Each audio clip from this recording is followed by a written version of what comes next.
ఓం నమ శివాయ YouTube channel common man power, common man problems మార్పు ప్రోగ్రామ్కి స్వాగతం. వీడియో చూస్తున్న వాళ్ళందరికీ thank you very much. Friends, ఒక ఇంపార్టెంట్ విషయం చెప్దాము అని అనేసి అనుకుంటున్నాను ఈ వారము. సో ఫస్ట్ ఈ రాజకీయ వ్యవస్థ గురించి, దీని గురించి అనేది ఏదైతే 5 ఎపిసోడ్లు చేస్తానో అన్నానో దానికి 2వ ఎపిసోడ్ ఇది. లాస్ట్ వారం నేను చెప్పాను మేము రాజకీయ నాయకులము, మేము ఏం చేసినా నడిచిపోతుంది ఇంకోటి అనేసి. సో ఏంటి అంటే మెయిన్ రాజకీయ నాయకులు పార్లమెంట్లో కావచ్చు, అసెంబ్లీలో కావచ్చు, లా మేకర్స్ మేమే. సొసైటీలో, దేశంలో ఎక్కడైనా, ఏ రాష్ట్రంలో అయినా, ఏ దేశం మొత్తంలో ఎక్కడైనా కానీ లా బ్రేకర్సు మేమే.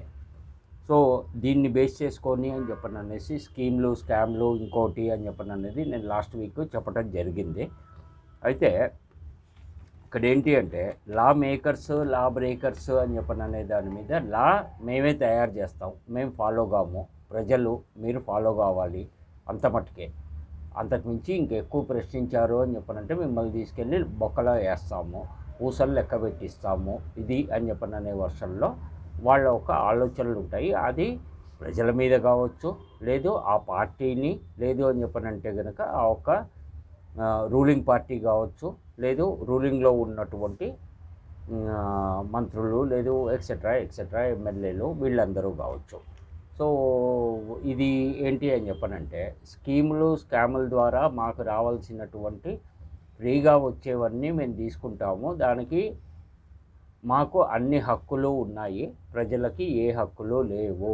మీరు బిచ్చగాళ్ళలాగా మా వెనకాల పడి అడుక్కోవాల్సిందే. మా దగ్గర మీరు ట్యాక్సీలు కట్టినటువంటి సొమ్ముతోటి మేము BMW కార్లు కొంటాము, ఇంకా అంతకు మించి కార్లు కొనుక్కుంటాము, అంతకంటే కాస్ట్లీ కార్లు కొనుక్కుంటాము, లగ్జరీ కార్లు కొనుక్కుంటాం, దాంట్లో తిరుగుతాము. మీకు మటుకు ఇంట్లో బియ్యం పోసుకోవటానికి కూడా ఒక బియ్యం డబ్బా కూడా లేకుండా చేస్తాము. ఒకవేళ మీరు ఎంతో కొంత కష్టపడి రూపాయి దాచుకున్నారు అంటే మేము అన్ని రకాల ఐటమ్స్ మీద రేట్లు పెంచేసి అవన్నీ కూడా మీ దగ్గర ఏమీ లేకుండా మేము మీ దగ్గర నుంచి లాగేసుకుంటాము. కొత్త రూల్స్ పెడతాము, కొత్త ఇవి పెడతాము. మేము పెట్టేటువంటి రూల్స్ మాకు తప్ప ప్రజలెవ్వరికీ కూడా అర్థం కావు. ఎందుకోసమో అని చెప్పారంటే ప్రజలు గొర్రెలు, మేము చెప్పింది నమ్ముతారు, మేము చెప్పింది వింటారు. ప్లస్ ఇంకోటి ఏంటి అని చెప్పారంటే ఏం రూల్స్ చేసాము, ఏం జీవోలు తీసుకొస్తున్నాము ఏంటి అనేది ఏ రోజు మేము ప్రజలకు చెప్పం. అది సీక్రెట్గా జరిగిపోతుంది. కొన్ని స్కీమ్ల గురించి చెప్తాము, ఆ స్కీమ్ల వెనకాల స్కాములు చేస్తాము అని అనేది నేను లాస్ట్ వీక్ కూడా చెప్పడం జరిగింది. ఇంకోటి ఏంటి అని చెప్పానంటే మేము ప్రతి నెల జీతాలు తీసుకుంటాము. ప్రతి సంవత్సరము 2 సంవత్సరాలకు ఒకసారి అసెంబ్లీలో కానీ, పార్లమెంట్లో కానీ సైలెంట్గా మా జీతాలు పెంచేసుకుంటాం. దాంట్లో ఏ ఒక్క ఎమ్మెల్యే కానీ, ఏ ఒక్క ఎంపీ కానీ, రాజ్యసభలో కానీ, పార్లమెంట్లో కానీ, లేదు అని చెప్పానంటే ఇక్కడ అసెంబ్లీలో కానీ, మండలి కమిషన్లో కానీ, అంటే ఎమ్మెల్సీలో కానీ ఎవరు కూడా దానికి అబ్జెక్షన్ చెప్పకుండా సైలెంట్గా మేము జీతాలు పెంచేసుకుంటాం. అప్పుడు మాకు బయట సొసైటీలో, లేదు అని చెప్పనంటే కనుక మార్కెట్లో పెట్రోల్ రేటు పెరిగినా, నిత్యావసరాల రేట్లు పెరిగినా, లేదు హాస్పిటల్ రేట్లు పెరిగినా, స్కూల్ కాలేజ్ ఫీజుల రేట్లు పెరిగినా, ఏవైనా కానీ మాకు సంబంధం లేదు. మేము ప్రతి నెల జీతం తీసుకుంటాము, ప్రజల సమస్యలు పట్టించుకోము, ఏ రోజు ప్రజల దగ్గరికి రాము. గెలిచిన తర్వాత మీరేం బిక్కుంటారు అని చెప్పననే దాంట్లోనే వాళ్ళ ఆలోచనలు ఉంటాయి. సో అది అందరికీ తెలిసిందే. బట్ అయినా కానీ ప్రజలు అదే వర్షన్లో, అదే ఒక దీని మీద అనేసి ఆలోచించుకుంటూ వెళ్తూ ఉంటారు. మేము చదువుకుంది 10th క్లాసే, లేదు అని చెప్పారంటే మ్యాక్సిమం డిగ్రీ. అది కూడా కొంతమంది ఫెయిల్ అయ్యి ఉంటాము డిగ్రీ, లేదు డిగ్రీ దాకా చదివి ఉండము. కొంతమందివి మినిస్టర్లు అయిన వాళ్ళు కావచ్చు, ఎమ్మెల్యేలు అయిన వాళ్ళు కావచ్చు, కొంతమంది డిగ్రీ కంప్లీట్ చేసిన వాళ్ళు ఉంటారు. కానీ మాకు ఇటు ప్రజలు కావచ్చు, అటు ఐఏఎస్ ఆఫీసర్లు కావచ్చు, ఐపీఎస్ ఆఫీసర్లు కావచ్చు, గవర్నమెంట్ ఆఫీషియల్స్ కావచ్చు, కమిషనర్లు కావచ్చు, ఇంకోళ్ళు కావచ్చు, అందరూ కూడా మాకు సెల్యూట్ కొట్టాల్సిందే. మేము ఎంత చదువుకున్నా, మేము ఎంత నిశానీగాళ్ళమైనా కానీ ఇంగ్లీష్లో ఉన్నటువంటి ఒక జీవో చదవటం మాకు రాదు. అయినా కానీ మేము చెప్పిందే చెయ్యాలక్కడ. జీతాలు తీసుకుంటాము. దీంతోపాటు మేము ఎమ్మెల్యేగా గెలిచిన, ఎంపీగా గెలిచిన, రాజ్యసభ మెంబర్గా నామినేట్ అయిన, ఎమ్మెల్సీగా గెలిచిన, మేము ఓడిపోయిన తర్వాత కూడా మేము బతికున్నంత కాలం మేము పెన్షన్లు తీసుకుంటాము. అది సినిమా యాక్టర్లు రాజ్యసభకి ఎన్నికైనా, లోక్సభలో ఓట్లేసి ప్రజలు ఎన్నుకున్నా, ఏదైనా కానీ అది మేము ఒక్కరోజు ఎమ్మెల్యేగా ఉన్నా, ఎంపీగా ఉన్నా, ఎమ్మెల్సీగా ఉన్నా, రాజ్యసభలో ఎంపీగా ఉన్న నామినేటెడ్ దీని మీద అని చెప్పననేసి మేము బతికున్నంత కాలం మాకు పెన్షన్లు కూడా వస్తాయి. ఈ రూల్స్ అన్నీ మేమే చేసుకుంది. మీకు చెప్పేది అదే, రూల్స్ మేకర్సు మేమే, రూల్స్ బ్రేకర్సు మేమే అనేసి. అయితే సపోజ్ నేను చనిపోయాను, ఎమ్మెల్యేగా గెలిచినటువంటి మనిషి యాక్సిడెంటల్గానో, అనారోగ్యంతో, లేదు వయసు పెరిగిపోయో, ఇంకోటో చనిపోయాడు అని చెప్పనంటే కనుక నా పెన్షన్ను, నాకు వచ్చేటువంటి పెన్షన్ను ఎటువంటి పదవిలో లేకపోయినా, ఏ పని చేయకపోయినా కానీ మా మిస్సెస్కి క్యారీ ఫార్వర్డ్ అవుతుంది. అది మా మిస్సెస్కి ట్రాన్స్ఫర్ అవుతుంది.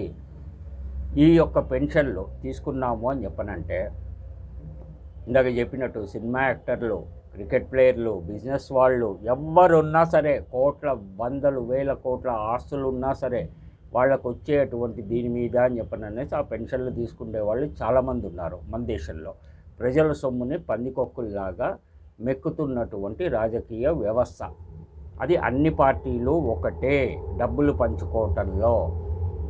అది రెండోది ఏంటి అని చెప్పనంటే, దీని మీద అని చెప్పననేసి ఒకసారి ఎమ్మెల్యేగా గెలిచా, పెన్షన్ వస్తుంది. తర్వాత ఓడిపోయా, పెన్షన్ వస్తుంది. లేదు మళ్ళీ ఎంపీగా కంటెస్ట్ చేశా, పెన్షన్ వస్తుంది. ఎంపీగా మళ్ళీ ఓడిపోయా, మళ్ళీ అక్కడ ఎంపీగా పెన్షన్. అంటే ఎమ్మెల్యే పెన్షన్ వేరు, ఎంపీ పెన్షన్ వేరు, ఎమ్మెల్సీ పెన్షన్ వేరు, రాజ్యసభ ఎంపీ పెన్షన్ వేరు. మేము 4 పోస్టులు చూసాము అని చెప్పనంటే 4 రకాల పెన్షన్లు మేము తీసుకుంటాము. జనాలకు మటుకు నోట్లో మట్టి కొడతాము. మేము చెప్పే హామీలన్నీ గోడకు కొట్టిన సున్నాలే, గోడకు కొట్టిన సున్నమే, గీక్కున్నా ఏం రాదు మీకు ఇది అని చెప్పననే వర్షంలో వాళ్ళది పనులు కానీ, ఆలోచనలు కానీ, ఇంకోటి కానీ ఉంటాయి. ఇవన్నీ కూడా ప్రజలందరూ ఆలోచించుకొని జాగ్రత్తగా ఉండాల్సినటువంటి అవసరం వచ్చింది. ఎందుకంటే మనకి ఇంకో 4 రోజుల్లో ఆగస్టు 15 వస్తుంది. అంటే 79 సంవత్సరాలు కంప్లీట్ అయితే నెక్స్ట్ ఇయర్కి 80 సంవత్సరాలు అవుతుంది భారతదేశానికి స్వతంత్రం వచ్చి. ఈ 80 సంవత్సరాల్లో ఒక 30 సంవత్సరాల దాకా మామూలుగా నీతిగా ఉన్న రాజకీయ నాయకులు కావచ్చు, ఇంకోళ్ళు కావచ్చు, దేశాన్ని నడిపించారు అన్నా కానీ 40 నుంచి 50 సంవత్సరాల నుంచి స్కీములు, స్కాములు, ఇంకోటి అనేది మనం చూస్తూనే ఉన్నాము. అది వయసు 60+, 70+ ఉన్న వాళ్ళకి అర్థమవుతుంది. ఇంకోటి గవర్నమెంట్ అఫీషియల్స్ కావచ్చు, స్టేట్లో కావచ్చు, సెంట్రల్లో కావచ్చు, మీకంటూ రిటైర్మెంట్ ఏజ్ 60 ఏళ్ళు ఉంటుంది, లేదా 62 ఏళ్ళు ఉంటుంది. కానీ మేము 70 ఏళ్ళు వచ్చినా, 80 ఏళ్ళు వచ్చినా కానీ మేము రాజకీయ పదవుల్లో మేము కంటిన్యూ చేశాము అని చెప్పనంటే మాకు అక్కడ వచ్చే జీతాలు, అలవెన్సులు, ఫ్రీ స్కీమ్లు మాకు ఉన్నాయి. ఫ్రీ స్కీమ్లు అసెంబ్లీలో రూపాయికి కాఫీ, 2 రూపాయలకి ఇంకోటి 5 రూపాయలకి చికెన్ బిర్యానీ, పార్లమెంట్లో కూడా ఇదే రకంగా. సో అదనమాట విషయం. సో పాపం చాలా పేదోళ్ళు కదా, అందుకోసం అనేది సబ్సిడీ భోజనాలు అనమాట వాళ్ళకి. అది సో ఇవన్నీ కూడా చూసుకోవాల్సినటువంటి అవసరం, ఆలోచించాల్సినటువంటి అవసరం ప్రజలందరికీ ఉంది. ఓట్లేసే ప్రజలందరికీ కూడా ఉంది. లేదు అని చెప్పనంటే కనుక సంకనాకి పోయేది మన జీవితాలే. సో ఇక్కడికి ఇది రాజకీయ దాని గురించి అని చెప్పనని నేను మళ్ళీ నెక్స్ట్ కంటిన్యూ చేస్తాను. పెన్షన్లు వీటి గురించి చెప్పాను కదా. నెక్స్ట్ ఇంకా వాళ్ళకి వెళ్ళేటువంటి డబ్బులు ఏ రకంగా ఏ ఛానల్స్లో వాళ్ళకి డబ్బులు వెళ్తున్నాయి అనేది నేను చెప్తాను. ఇప్పుడు ధర్మస్థలి గురించి ఇప్పుడు దాకా నేనేం మాట్లాడలే. ఇప్పుడు ఈ యొక్క దీని మీద అని చెప్పని అనేసి ఈ వీడియోలో నేను మాట్లాడదలుచుకున్నాను. ధర్మస్థలికి నేను 3 సార్లు వెళ్ళాను. అసలు ధర్మస్థలికి ఎందుకు వెళ్తారు అని చెప్పననే దాని మీద ఇచ్చేసాము అని చెప్పనంటే, మేము ఫ్యామిలీ తోటి 2 సార్లు వెళ్ళాను, ఫ్రెండ్స్ తోటి కలిసి ఒకసారి వెళ్ళాను, మొత్తం 3 సార్లు వెళ్ళాను నేను. సో ఇక్కడ ఏంటి అని చెప్పనంటే, ముఖ్యంగా ధర్మస్థలకి వెళ్ళి అక్కడ పూజలు అవి చేయటానికి కారణాలు ఏంటి అంటే, మన పూర్వీకుల ద్వారా ఏదన్నా వాళ్ళు చేసినటువంటి మంచి చెడులు మనకి తగిలినాయి, మనకి ఏ పని అవ్వట్లేదు, ఎంత కష్టపడ్డా కానీ మన ఒక జీవితంలో మనకి డెవలప్మెంట్ లేదు, ఇంకోటి లేదు అంటే ఎవరో ఒకళ్ళకి ఇంట్లో అనారోగ్య సమస్య, లేదు అంటే కుటుంబంలో మనకి ఫ్యామిలీలో వచ్చేటువంటి గొడవలు, అన్నదమ్ములు, అక్కచెల్లెళ్ళు ఎక్సెట్రా ఎక్సెట్రా, బయట నుంచి వచ్చిన కోడలు కావచ్చు, అల్లుడు కావచ్చు, ఇంకోళ్ళు కావచ్చు, వీళ్ళందరితోటి జరిగేటువంటి గొడవలకి దానికి అని చెప్పననే దాని మీద ఇదవుతుంది. నేను 2017లో వెళ్ళాను, 2019లో వెళ్ళాను, 2020లో వెళ్ళాను, 3 సార్లు వెళ్ళాను. అది ఎందుకోసం వెళ్ళాల్సి వచ్చింది అంటే, 2 సార్లు నా పిల్లలకి జాతక దోషం ఉంది అని చెప్తే దానికి దోష నివారణ పూజ చేయించటం కోసము అనేది నా పిల్లల్ని తీసుకొని నేను వెళ్ళటం జరిగింది. సో అది ఏంటి అంటే, మెయిన్ గర్భగుడి ఏదైతే ఉంటుందో ధర్మస్థలిలో, దాని పక్కన ఒక పంతులు గారు, ఒక బ్రాహ్మణ పంతులు గారు చైర్ వేసుకొని టేబుల్ వేసుకొని కూర్చొని ఉంటారు. సో ఆయన ఏం చెప్తారు అంటే, మన సమస్య ఏంటి అనేది మనం చెప్పాలి. ఆయనకి చెప్పామంటే ఆయన కళ్ళు మూసుకొని మన ఒక దీనికి అంటే పూర్వీకులు చేసినటువంటి పాపాల మూలంగా మీరు ఈ సమస్యలు అనుభవిస్తున్నారా, కష్టాలు అనుభవిస్తున్నారా ఏంటి అనేది ఆయన ఆలోచించి దానికి చెప్తారు, పరిహారం చెప్తారు. అది పరిహారం చేసుకున్నాము అంటే ఎంత మటుకు అది సక్సెస్ అవుతుంది ఏంటి అని చెప్పననే విషయాలు మనకి తెలియదు, బట్ గ్యారంటీ కూడా లేదు, ఒక నమ్మకం అంతే. ఒక నమ్మకం మీద, దేవుడి మీద నమ్మకంతో అని చెప్పననేసి మనం చేసేదే, ఏ గుడికి వెళ్ళినా కానీ చేసేది అదే. మనం ఒక నమ్మకము, ఓ భక్తి, ఓ భయం, ఈ 3 ఉండాలి దేవుడి దగ్గర. మనుషుల దగ్గర ఉన్నా లేకపోయినా పర్లేదు. కానీ అయితే ఏంటి అంటే, ఆయన ఏం చేస్తారు అని చెప్పనంటే, ఈ దీని మీద అనేసి చూసుకొని, ఒకటి అదే గుళ్ళో ఒక రకమైనటువంటి పూజ చేసుకోండి అనేసి ఒకటి చెప్తారు. 2 వచ్చేసి మీరు దీనికి పరిహారం కింద అని చెప్పననేసి హోమాలో, యజ్ఞాలో, లేదా ఇంకోటో మీ ఊర్లో వెళ్ళి చేసుకోండి అనేసి ఒక రకంగా చెప్తారు. 3వది వచ్చేసి, పాపాలు మీ యొక్క దీని మీద పూర్వీకులు, పెద్దవాళ్ళు, మా నాన్న, తండ్రి, తాత, ముత్తాత వీళ్ళు చేసినటువంటి దీనికి అంటే కనుక కొంత అమౌంట్ హుండీలో వేయండి, ఈ పాప పరిహారం కోసము ఇది అని చెప్పననేసి ఆయన చెప్తారనమాట. ఇది ఇక్కడ దాకా ఉంది.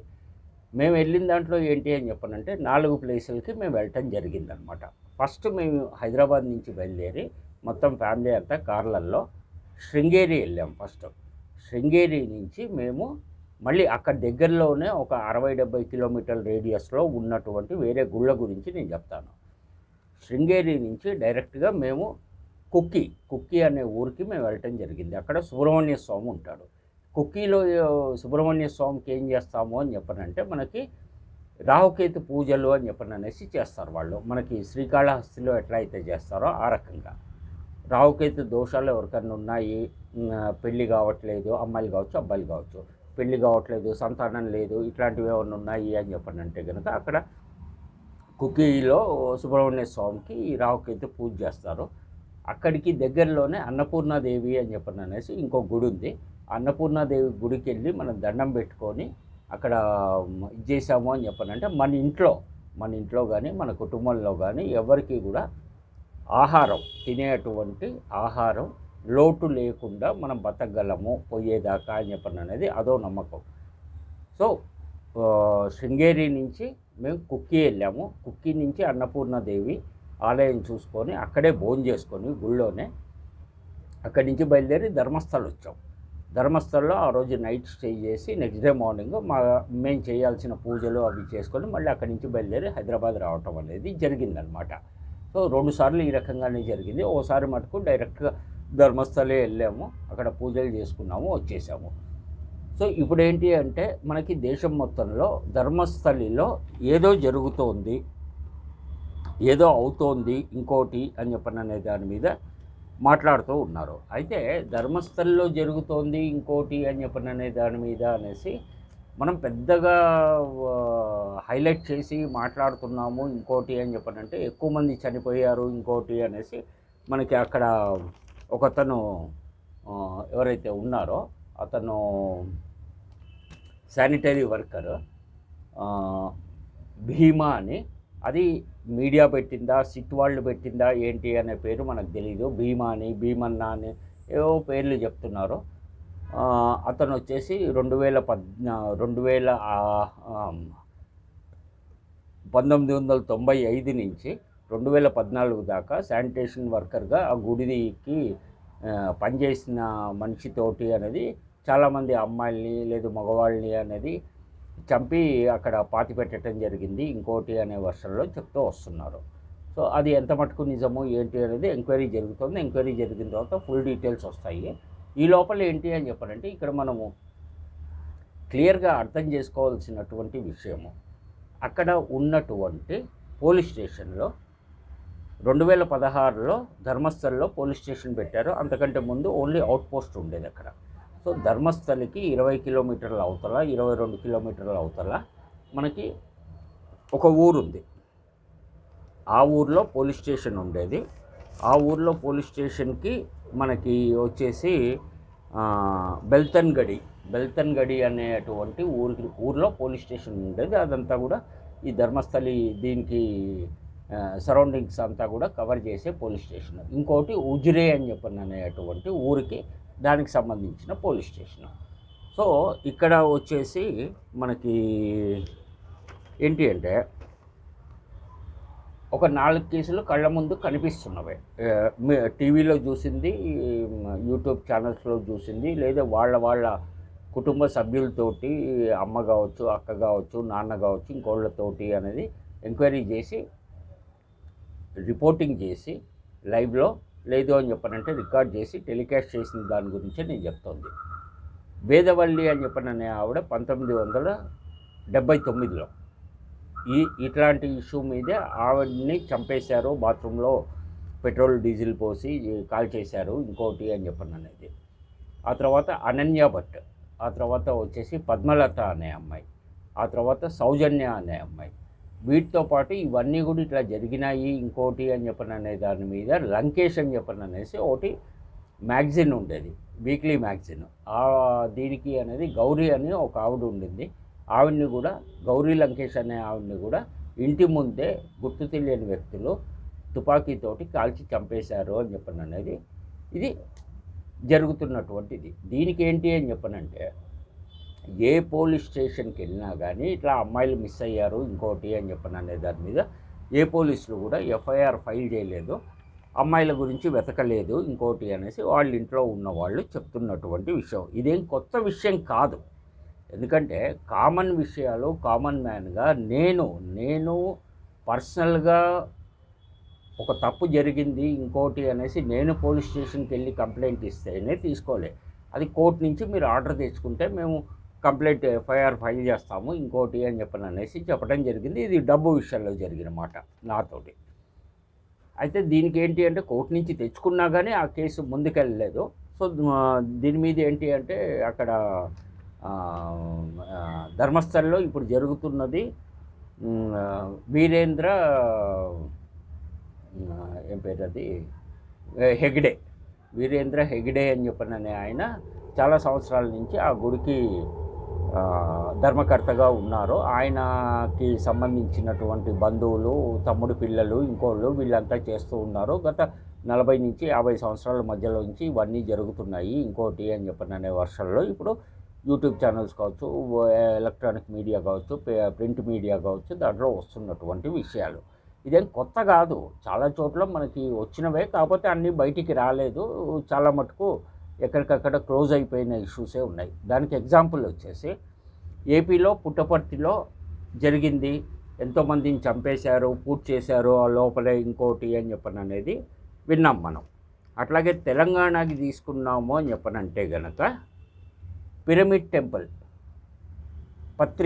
పత్రిజీ అని చెప్పననే దాని మీద ఒకటి సెక్స్ స్కాండల్ జరిగింది. అది ఎక్కడ కడతాల్లో తెలంగాణలో ఉన్నటువంటి ఊరు. ఆయన ఒక ఆశ్రమం. అట్లాగే నిత్యానంద, ఇది కూడా కర్ణాటకలోనే జరిగినటువంటి విషయం. నిత్యానంద సెక్స్ స్కాండల్ అది అందరికీ తెలిసిందే. ఆయన ఇప్పుడు ఏదో వేరే చిన్న దీపం కొనుక్కొని అక్కడే నాది రాజ్యం ఉంది, నేను వేరే దేశాన్ని స్థాపించుకున్నాను ఇంకోటి అనేది మనం చూస్తూనే ఉన్నాం. అది కాకుండా సందేశ్ కాళీ అని చెప్పననే అతను వెస్ట్ బెంగాల్ నుంచి, అతను కూడా కొన్ని వేల ఎకరాల్లో ఉన్నటువంటి ఆస్తుల్ని వీటిని అనేసి ఆయన పెట్టుకొని దాంట్లో ఎంతోమందిని చంపేసి ఆయన గురించి ఎంక్వైరీ చేసిన వాళ్ళని కావచ్చు, ఆశ్రమం గురించి ఇది చేసిన వాళ్ళు కావచ్చు, ఇంకోళ్ళు కావచ్చు అని చెప్పని అనే దాని మీద అదొకటి ఉంది. నార్త్ ఇండియా నుంచి తీసుకున్నాము అని చెప్పనంటే డేరా బాబా అని చెప్పననే అతను ఇది చేయటం జరిగింది. అయితే ఇక్కడ వీరేంద్ర హెగ్డే అనే ఆయన ఏంటి అని చెప్పనంటే ప్రస్తుతం సెంట్రల్ గవర్నమెంట్లో ఉన్నటువంటి పార్టీకి రాజ్యసభ మెంబర్ ఆయన, ఆ తర్వాత వచ్చేసి టెంపుల్కి చైర్మన్. సో అందుకోసము అని చెప్పననేది సీరియస్గా యాక్షన్ తీసుకోవట్లేదు అనేసి ఇది చెప్తున్నటువంటి మాట. ఇది దీని మీద వస్తుంది. సిట్ ఒక్క ఎంక్వైరీ ఎంత మటుకు అవుతుంది ఏమవుతుంది అనేది తెలియదు. సో దీంతోపాటు జగ్గి వాసుదేవ్, సో ఇట్లాంటి స్వామీజీలు ఆశ్రమాలు వీటి మీద లేదు గుళ్ళ దీని మీద, ఈవెన్ టీటీడీలో కూడా మర్డర్లు లేదు రేపులు ఇట్లాంటివి జరగలేదు, కానీ ఫైనాన్షియల్ స్కామ్స్ లేదు ఇంకోటి చాలా జరిగినాయి అని చెప్పడం అనేది మనం కూడా చూస్తున్నదే. అది చాలా టీవీలలో వస్తూనే ఉంది.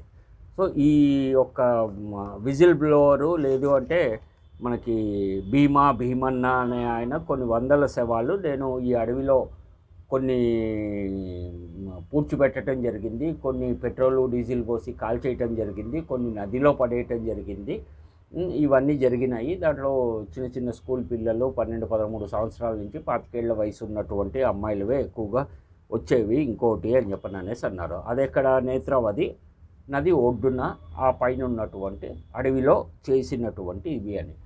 ఆ శవాల గురించి అనేసి ఇప్పుడు తవ్వకాలు జరుగుతున్నాయి. అవి కొన్ని బయటపడ్డాయి, కొన్ని బయటపడలేదు ఇంకోటి అనే వర్షంలో చెప్తున్నారు. పడ్డాయి అనుకుందాము. బట్ సిట్ ఏదైతే special investigation team appointed by Karnataka government, వాళ్ళు అఫీషియల్గా ఇంకా ఏది చెప్పలేదు. కర్ణాటక హోమ్ మినిస్టర్ మటుకు చెప్పడం జరిగింది. కొన్ని శవాల్ని అక్కడ పూడ్చిపెట్టినట్టుగా ఆధారాలు దొరికినాయి, పుర్రెలు ఎముకలు అవి డిఎన్ఏకి పంపించాము, రిపోర్ట్స్ వచ్చిన తర్వాత కానీ మిగతావి ఏవి చెప్పలేము అనేసి అన్నారు. అయితే ఇక్కడ ముఖ్యంగా గుర్తుపెట్టుకోవాల్సింది కొన్ని వందల శవాలు అనేసి అతను ఏదైతే విజిల్ బ్లోవర్లు లేదు భీమన్న అనే అతను శానిటరీ వర్కర్ చెప్పిన దాంట్లో ఇక్కడ మేజర్ ప్రాబ్లం ఉంది. ఏంటి అని చెప్పనంటే అతను పాతి పెట్టిన దాంట్లో అడవి పందులు, నక్కలు లేదు కుక్కలు అనేది ఆ శవాన్ని వాసన చూసి అవి తవ్వి మళ్ళీ ఆ శవాన్ని ఒకరోజు నైట్ ఈరోజు నైట్ అతను పాతి పెట్టాడు అనుకుందాం. నెక్స్ట్ డే పొద్దున్నో రాత్రికో అడవి పందులు అవి వచ్చేసి పీక్కొని తినేసి వెళ్ళిపోయినవి అని చెప్పని అనేసి ఉన్నాయి. ఆ రకంగా కొన్ని ఇదైపోయి ఉంటాయి, కొన్ని మట్టిలో పూర్తిగా మెల్ట్ అయిపోయి ఉంటాయి. మెల్ట్ అయిపోయి ఉన్నవి అని చెప్పినది ఎముకలు ఇంకోటి దొరకవు. ఎందుకంటే కొన్ని సంవత్సరాల నుంచి 40 సంవత్సరాలు 50 సంవత్సరాల నుంచి ఇవన్నీ జరుగుతున్నాయి కాబట్టి నదిలో పడేసిన వాటికి ఆనవాళ్ళు దొరకవు. సో ఆ నదిలో పడేసిన శవాలు దొరికే అవకాశం లేదు, అది 0%. అట్లాగే కాల్ చేసిన వాటికి 0%. ఇంకా మిగిలిందల్లా అతను చూపించినటువంటి ఇప్పుడు దాకా 13-14 స్పాట్లలో కొన్ని దొరికినాయి, ఇంకా మిగతావి చూడాలి ఇంకోటి అనేసి అన్నారు. సో దీనికి ఏంటి అని చెప్పనంటే అన్ని చోట్ల తవ్వుకుంటూ ఇట్లా వెళ్ళామంటే అడవంతా తవ్వాల్సి వస్తుంది ఇంకోటి అని చెప్పని అనే వర్షంలో ఏంటి అంటే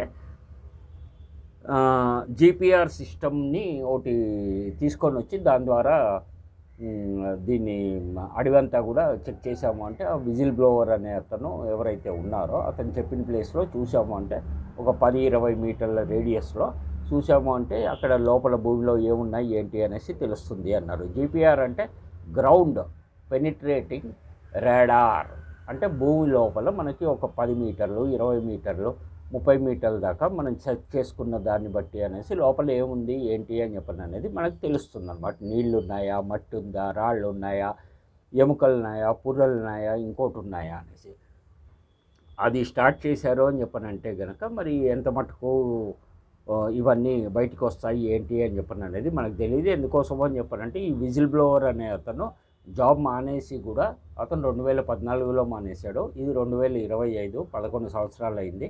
ఇవన్నీ కూడా ఎంత మటుకు ఏంటి అని చెప్పని అనేది తెలియదు. ఇంకా నాకు చాలా చెప్పేవి ఉన్నాయి. ఆల్రెడీ ఇప్పటికే చాలా టైం పట్టేసింది. వీడియో కూడా బాగా లెంతీ అయిపోయింది, 27 నిమిషాల్లో. నెక్స్ట్ వీక్ దీని కంటిన్యూషన్లో నేను చెప్తాను, రాజకీయ దీని మీద కానీ ధర్మస్థలి దాని గురించి కానీ. Thank you very much. Video చూస్తున్న వాళ్ళందరికీ మరొకసారి నమస్కారం. అందరూ బాగుండాలి, మంచి వాళ్ళు ఇంకా బాగుండాలి, మంచి వాళ్ళే బాగుండాలి. Thank you.